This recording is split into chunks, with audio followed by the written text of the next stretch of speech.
He laughed when I handed over my favorite games, said we were friends. But when I found out he'd been scamming me for months, I didn't just get even.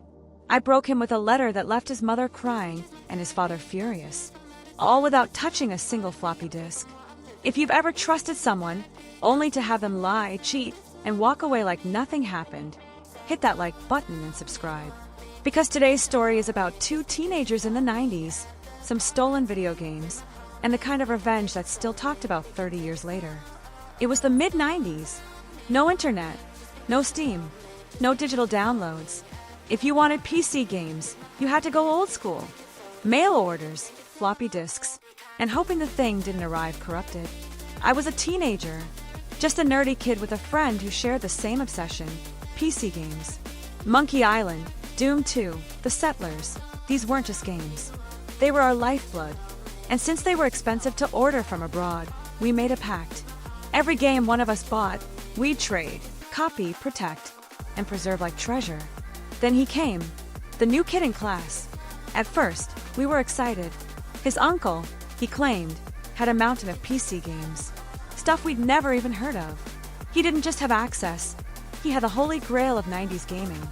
Naturally, we welcomed him in, offered to trade, shared our original copies. We handed over our carefully protected games like trust itself. And what did we get in return? Corrupted floppies, scratched disks, missing files, no copy protection, garbage. At first, we chalked it up to bad luck.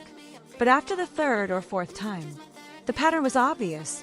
He never gave us anything that worked. And worse, he kept our originals, sometimes returned them damaged, sometimes never at all.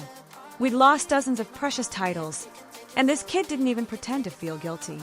He started mocking us. I was a diehard Queen fan, still am. Freddie Mercury had passed not long ago, and the world was deep in AIDS awareness campaigns. He'd call me gay lover in class, snicker when I hummed Queen tunes, and mutter that Freddie deserved it. Coming from a hyper-conservative, deeply Catholic family, he was the kind of kid raised to hate what he didn't understand. But now he was taking that hate and pointing it at me. He made fun of my fandom, my clothes, even my computer, all while enjoying the games he stole from me and my friend. We were angry, humiliated, powerless, until fate handed us the perfect weapon. Our school organized an AIDS Awareness Day, one of those health education things the 90s were big on. Posters, lectures, and at the end, free condoms and pamphlets with the AIDS Foundation's logo. He scoffed through the entire thing, called it disgusting, muttered under his breath that only perverts needed condoms. But me and my friend, we were watching, listening, and then the idea hit. It was so perfect, so poetic, it felt like the universe had handed us a loaded slingshot. We had something most kids didn't, a home computer with a color inkjet printer. We took the AIDS Foundation logo from the pamphlet and designed a fake letter that looked terrifyingly official. We addressed it directly to him. Dear MIE, thank you for your recent letter. We understand it's difficult to be open about your sexuality, especially after attending our event with your class. We've enclosed additional resources and condoms to help you navigate this chapter of your life. Remember, safe sex is always important. We folded the letter carefully, inserted every flyer, every pamphlet we had collected, and topped it off with a little rainbow ribbon just for flair. Then we did the final stroke of genius.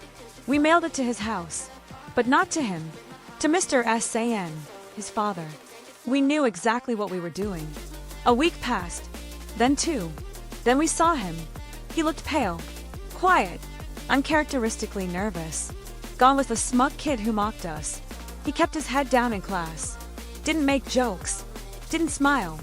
We started asking casual questions. Hey, did you get any mail lately? Your mom looked upset outside school, everything okay? He finally cracked. Turns out, his mother screamed when she saw the letter. His father lost it. They thought he had secretly come out to the AIDS Foundation. He was grounded for weeks, banned from the computer, and his parents were now forcing him to go to confession regularly.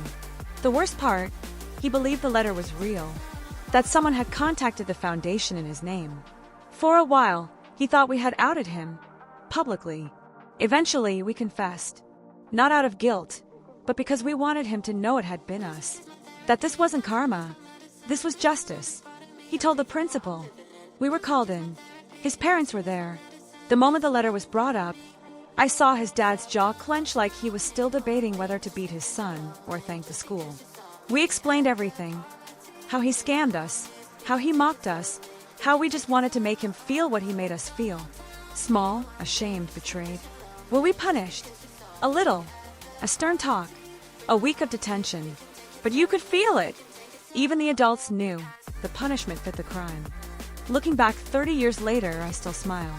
That moment of poetic, over-the-top revenge taught me something. Justice doesn't always have to be violent or cruel. Sometimes, it just needs a stamp, a printer, and a little creativity.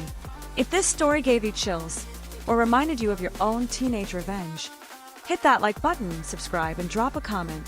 What's the pettiest or most satisfying revenge you've ever seen? And remember, sometimes, nerds bite back.